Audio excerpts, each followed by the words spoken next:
Let's go. Because I think that's stuff from the hill and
after a long drive back, this is what I got.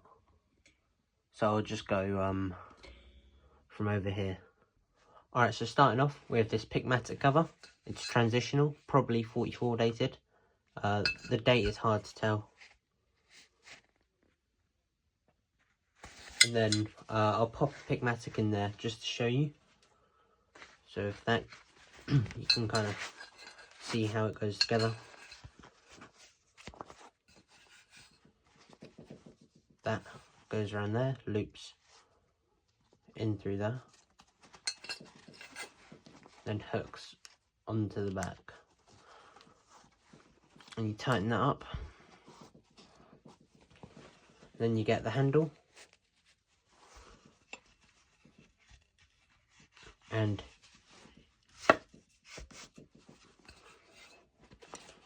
you get it through. It can be a little bit fiddly. Hold on. There we go. And it's a World War 1 pick inside. So that's the first item. Here we got another canteen, World War 1. Looks to be undated. Very salty condition, no chain, but it was fairly cheap. So I decided to pick that up. World War 1 Carlisle tin, or bandage tin. It is a repro. Original ones are too expensive in my opinion. And that's just to go inside of the pouch, the first aid pouch. And it's a tight fit, but it will go in. Alright, so that's the bandage pouch. With the bandage, it's just a 1917 pouch. Then we got some laces for my service boots, because my old pair broke. So they should just go on here. And those were fairly cheap, so I decided to pick them up. Here we got a 1907 sling for my 1903 Springfield. It's gonna need to be dyed, obviously.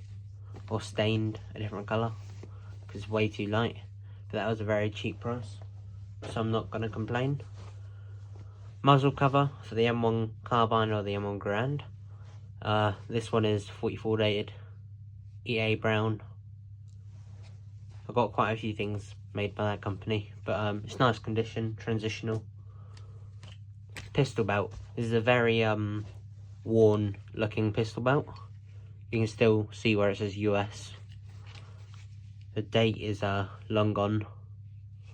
The belt still functions.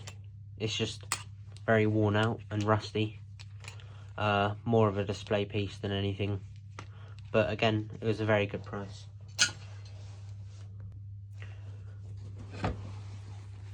So here we have some rough up boots. These didn't have any laces, so I bought these at the show as well. They're just leather laces. They're not really correct, but they work for now. The boots are fairly worn and stuff. These will go good on a mannequin. Yeah, not too much to say about these. Again, very, very cheap. And then under all of this are some pairs of wool trousers. So these two are the exact same, basically. Quite small sizes, fairly nice reproductions. Then we got even more. So they're all different sort of shades and colours. This is more of a mustardy colour. This is more of a brown colour. Not too much to say about them. Just standard M37 wool trousers. I think those are about £5 each, the pairs of trousers. Then we got P41 Marine Corps trousers. These are very worn out and distressed. These are World War II impressions. And I got a, sorry for the camera wobble, got a matching shirt as well. That's very nice and worn. And I'll be using that for my late war US Marine Corps impression. Then finally, we got a couple wool shirts. So this one is just a standard enlisted one with PFC chevrons, original. And then we got an officer's shirt. I haven't had one of these before, so I thought I'd pick it up anyway. So that basically rounds it out. Thanks for watching, and hopefully I'll be posting more videos about more military shows in the future. But until then, bye.